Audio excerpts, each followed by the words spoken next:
प्रधानमंत्री मोदी और अमेरिकी राष्ट्रपति डोनाल्ड ट्रंप की मुलाकात की चर्चा के बीच देश की राजनीति से जुड़ी दो बड़ी खबरों ने लोगों का खूब ध्यान खींचा है।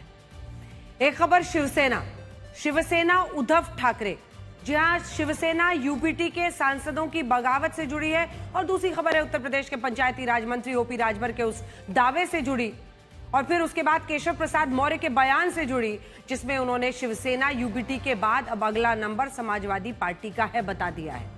टीएमसी में हुई बगावत और शिवसेना यूपीटी में बगावत की अटकलों के बीच ओपी राजभर का दावा है कि समाजवादी पार्टी के सांसद भी बगावत करने वाले हैं। ओपी राजभर का कहना है कि समाजवादी पार्टी के राज्यसभा सदस्य राम गोपाल यादव ने गृह मंत्री अमित शाह से मुलाकात करके उन्हें एक पत्र दिया है।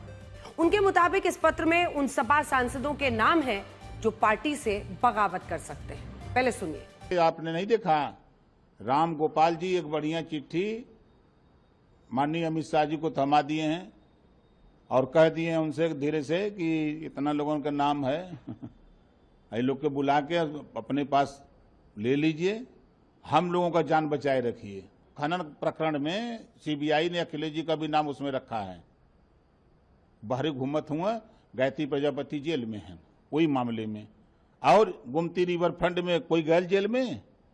बताओ, ये जब समय समय पर चिट्ठी देके याद कराते हैं कि आपको जरूरत है अखिलेश जी, प्रधानमंत्री जी का कल सदन में कि कभी कभी अखिलेश जी भी मदद कर देते हैं, तो अखिलेश जी मदद राम गोपाल से कराते हैं। वो चिट्ठी दिए हैं कि इतने सांसदों को आप अपने पास बुला लीजिए, ये सब आपके साथ चले जाएंगे। पिछले कुछ महीनों से ओपी राजभर समाजवादी पार्टी के खिलाफ काफी आक्रामक रहे हैं। उनके इस बयान को उसी का हिस्सा माना गया। उन्होंने राम गोपाल यादव द्वारा गृह मंत्री अमित शाह को दिए गए पत्र का जो दावा किया है उसको लेकर लोगों में संदेह है, क्योंकि पत्र दिए जाने का एक वीडियो वायरल जरूर है, लेकिन ये वीडियो बहुत पुराना है, पिछले साल मार्च के महीने का है। अब ओपी राजभर का दूसरा दावा साल 2016 के बालू खनन घोटाले और पीएम मोदी के सदन में दिए गए एक बयान को लेकर है। बालू खनन घोटाले में समाजवादी पार्टी के तत्कालीन खनन मंत्री गायत्री प्रजापति पर आरोप लगे थे, जो गैंगरेप के एक मामले में फिलहाल जेल में है। इस केस की जांच सीबीआई कर रही है, और ओपी राजभर का यह दावा है कि सीबीआई की वजह से ही समाजवादी पार्टी समय समय पर केंद्र को समर्थन देती है, और इसके संकेत पीएम ने दिए हैं। दरअसल महिला आरक्षण बिल की चर्चा के दौरान प्रधानमंत्री नरेंद्र मोदी ने अखिलेश यादव को दोस्त बताते हुए उनसे समय समय पर मदद मिलने की बात कही थी। सुनिए। धर्मेंद्र जी, मैं आपका बहुत आभारी हूं कि आपने मेरी पहचान करा दी। ये बात सही है, मैं अति पिछड़े समाज से आता हूं।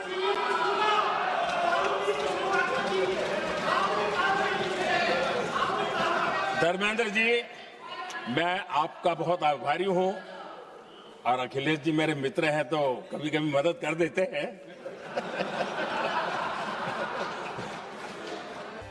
यूपी से समाजवादी पार्टी के 37 लोकसभा और 4 राज्यसभा सदस्य हैं। अगर उसमें बगावत होती है तो लोकसभा में कम से कम 25 सदस्यों को, राज्यसभा में कम से कम 3 सदस्यों को बगावत करनी होगी। अगर ऐसा नहीं हुआ तो दल बदल विरोधी जो कानून है, दल बदल विरोधी कानून के तहत उनकी सदस्यता रद्द हो सकती है। आज यूपी के डेप्यूटी सीएम केशव प्रसाद मौर्य ने भी समाजवादी पार्टी में बगावत की बात कह दी है। केशव प्रसाद मौर्य ने दावा किया कि समाजवादी पार्टी के 26 सांसद बगावत करने के लिए तैयार हैं, लेकिन बीजेपी फिलहाल उनको तोड़ नहीं रही है। सुनिए। सपा में तो अभी 25-26 सांसद टूटने को तैयार बैठे, हम लोग तोड़ ही नहीं रहे। हम लोग तो 27 में जानते हुए अपने आप ही टूट के चले जाएंगे। समाजवादी पार्टी का संचालन श्री अखिलेश यादव की साइकिल नहीं कर सकती। वो साइकिल सैफई जा सकती है, लेकिन सत्ता की गलियारे में नहीं जा सकती। समाजवादी पार्टी में बगावत की अटकलों के अलावा शिवसेना यूबीटी में दिख रही बगावत ने भी तूफान मचाया हुआ है। इसका असर शिवसेना यूबीटी के नेता संजय राउत की भाषा में दिखने लगा है। अपने सांसदों की बगावत की खबरों से गुस्साए हुए संजय राउत ने उन्हें अपशब्द कहने शुरू कर दिए हैं। एक प्रेस कॉन्फ्रेंस में संजय राउत ने अपशब्द कहने के बाद पत्रकारों से यह भी कहा कि उनके बयान को एडिट ना करें, मतलब गाली गलौज जाने दें, पूरा दिखाएं। हम आपको संजय राउत के मुंह से निकले वो अपशब्द तो नहीं सुनवाएंगे, लेकिन बयान पूरा सुनवाते हैं। हे पीछे लोक कोण जातायत हे नाही, डोंट कट, हे कट मत करना। हाँ, ये लोग जो है बेईमान लोग है, ये बेईमान है और बेईमानी उनके खून में है, ऐसा अब लगने लगा है। मैं किसी पार्टी का और किसी व्यक्ति का नाम नहीं ले रहा। संजय राउत की भाषा को लेकर उनका खूब विरोध हो रहा है, लेकिन इसके साथ ही साथ ये भी कहा जा रहा है कि उनका गुस्सा होना लाजमी है, क्योंकि जून का महीना है, शिवसेना के लिए फिर बगावत का मौसम आया है। आपको याद होगा पिछली बार जून का ही महीना था, जून 2022 में ही शिवसेना विधायकों ने बगावत की थी। उस वक्त एकनाथ शिंदे गुट अलग हो गया था और इस साल जून में ही शिवसेना के सांसदों के बगावत की खबरें आने लगी हैं। लोकसभा में शिवसेना यूबीटी के 9 सांसद हैं। अब उद्धव ठाकरे की पार्टी के 9 सांसदों में से 6 सांसदों के बागी हो जाने की खबरें आ रही हैं। इनमें संजय दीना पाटिल, संजय देशमुख, नागेश पाटिल अष्टिकर, ओम राजे नाइक, संजय जाधव और भाऊ साहब वाकचौरे का नाम शामिल है। संख्या 6 है, इसीलिए बगावत की आधिकारिक घोषणा होने पर इन पर दल बदल विरोधी कानून लागू नहीं होगा। यही वजह है कि संजय राउत परेशान भी हैं, गुस्से में भी हैं। उन्हें पता है कि अगर इन 6 सांसदों ने बगावत कर दी तो उन्हें रोक नहीं पाएंगे और कानूनी कार्रवाई से उनकी सदस्यता भी नहीं जाएगी। संजय राउत का कहना है कि जिन सांसदों के बगावत की खबरें आई हैं, उन्हें 50-50 करोड़ रुपए का ऑफर दिया गया था, चार्टर्ड प्लेन से दिल्ली लाया गया था। जो प्रेस कॉन्फ्रेंस उन्होंने की उसमें भी केवल 3 सांसद अनिल देसाई, राजाभाऊ वाजे और अरविंद सावंत ही मौजूद हैं। लेकिन मुमकिन है कि उन्होंने बाकी सांसदों को भी प्रेस कॉन्फ्रेंस के लिए बुलावा भेजा हो, क्योंकि संजय राउत ने बाकी सांसदों से मीडिया में अटकलों का खंडन करने की अपील की है। कल पार्टी के सभी सांसदों की एक बैठक बुलाई गई है, संसदीय दल की बैठक। इसके अलावा सांसद अरविंद सावंत ने लोकसभा स्पीकर को पत्र लिखा है, जिसमें बागी सांसदों के पत्र को संज्ञान में ना लेने की अपील की गई। शिवसेना यूबीटी के सांसदों को चेतावनी मिली है कि कल होने वाली बैठक में जो भी सांसद शामिल नहीं होगा, उन पर कानूनी कार्रवाई होगी।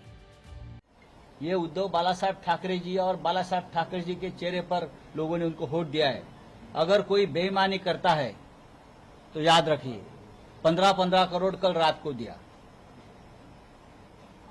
पैसा पहुंच गया, ऐसा मुझे इन्फॉर्मेशन है।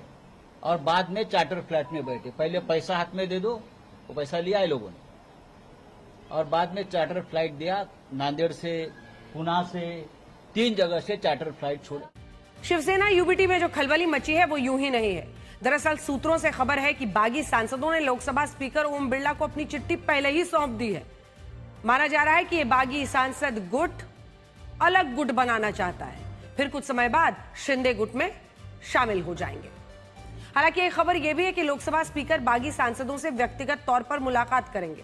ये वैसा ही है जैसे टीएमसी के सांसदों से भी लोकसभा स्पीकर ने व्यक्तिगत मुलाकात की थी, उसके बाद ही उनका पत्र स्वीकार किया जाएगा।